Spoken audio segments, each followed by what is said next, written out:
बिस्मिल्लाहिर्रहमानिर्रहीम। अस्सलामुअलैकुम। Welcome to my food facts. कैसे हैं आप सब? अल्लाह पाक से मेरी दुआ है कि आपको अपने प्यारों के साथ खुश और आबाद रखे और आप पर अपनी रहमत का साया बनाए रखे। आमीन सुम्मा आमीन। सबसे पहले दुरूद पाक पढ़ लेते हैं। सल्लल्लाहु अला मुहम्मदिन सल्लल्लाहु अलैहि वसल्लम। तो आज मैं बना रही हूँ चना पुलाव। सबसे पहले मैंने आयल ले लिया है और ऑयल मैंने ज़्यादा लिया क्योंकि मैं आज ज़्यादा चावल बना रही हूँ। तो इसमें मैं साबुत गरम मसाले मैंने डाले हैं, ज़ीरा है, साथ में काली मिर्चें हैं, लौंग हैं, दालचीनी है, तेज़पात हैं और मैंने गोल लाल मिर्चें भी ली हैं, तो मोटी इलायची भी है। और इसको अच्छी तरह से मैंने कड़कड़ा लिया। उसमें मैंने फिर प्याज डाले हैं, स्लाइस किए हुए 4 अदद प्याज थे। अच्छा सा इनका प्यारा सा गोल्डन कलर करना है। और ये देखिए प्यारा सा कलर कर लिया। अब मैंने लहसुन अदरक की पेस्ट डाल दी है। इसके अंदर थोड़ा सा पानी साथ डाल के अच्छी तरह से इसको पहले भून लेंगे ताकि लहसुन अदरक जो इसकी कच्चापन है बिल्कुल ख़त्म होकर अच्छी सी खुशबू आने लग जाए।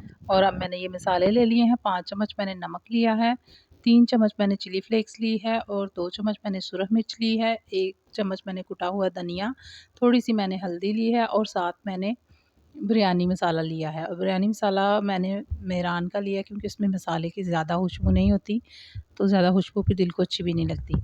और मैंने वो मसाले डाल के इसको पहले 2-4 मिनट भूना था। अब मैंने इसमें गोल स्लाइस में टमाटर काटे हुए हैं, 7 अदद टमाटर थे जो मैंने स्लाइस के काट लिए थे। थोड़ा सा पानी डाल के टमाटर को अच्छी तरह भून लेंगे।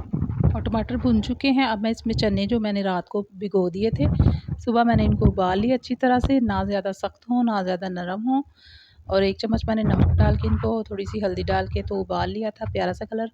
अब मैंने चने डाल के भुना है 2 से 3 मिनट। और हरी मिर्चें स्लाइस में बारीक कटी हुई 2 साबुत हैं और मैंने स्लाइस लीमू काटे हुए हैं, ये डाल के। और मैंने नमक थोड़ा कम रखा था तो इसलिए कि चनों में भी था, और जो चनों का पानी है वो भी शामिल करती हूँ मैं, इसलिए मैं 2 क्यूब्स डाल रही हूँ। क्यूब्स डालने थे इसलिए मैंने नमक चावलों के हिसाब से कम रखा।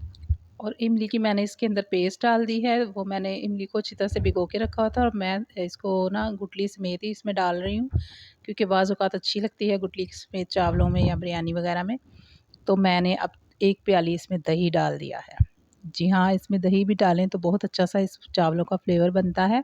अब सारे मसाले को अच्छी तरह से भून लिया। ये मैंने जो यखनी रखी हुई थी, यानी कह लें उसकी चनों की, इसको भी शामिल करना है। और मैं थोड़ी सी छोड़ दी है क्योंकि चावलों के हिसाब से मुझे लग रहा है इस कम ही पानी डालना पड़ता है जो चावल हैं। चावल को मैंने तकरीबन पौना घंटा पहले भिगो दिया था। अब चावल इसके अंदर डाल देंगे। बहुत ही अच्छा मज़े का ये चना पुलाव बनता है। अब देखिए मैंने इसको थोड़ी देर पकाया है तो चावल का पानी बिल्कुल थोड़ा-थोड़ा सा रह गया। जब दम लगाने की स्टेज आ गई है तो इसको मैंने दम लगा दिया सब 20 से 25 मिनट। और देखिए बहुत अच्छा सा मज़े का चना पुलाव हमारा तैयार हो चुका है। बहुत ही मज़े का और खुशबूदार ये चना पुलाव है। आप भी ज़रूर ट्राई कीजिएगा। आप रखिए यूँ ही ख्याल अपने प्यारों का, अच्छी-अच्छी सी डिशेज़ बना के मुझे रखिए दुआओं में याद। और ये देखिए इसका कितना अच्छा कलर लग रहा है। और जो मैंने थोड़े से प्याज ब्राउन करके निकाल लिए थे वो भी मैंने इसमें साथ ही ऊपर डाल लिए हैं क्योंकि इसका फ्लेवर बहुत ही अच्छा लगता है। तो हज़रत अली रज़ी अल्लाह तआला अन्हु फरमाते हैं, किसी को उसकी ज़ात और लिबास की वजह से हकीर ना समझना, क्योंकि तुम्हें देने वाला और इसे देने वाला एक अल्लाह ही है।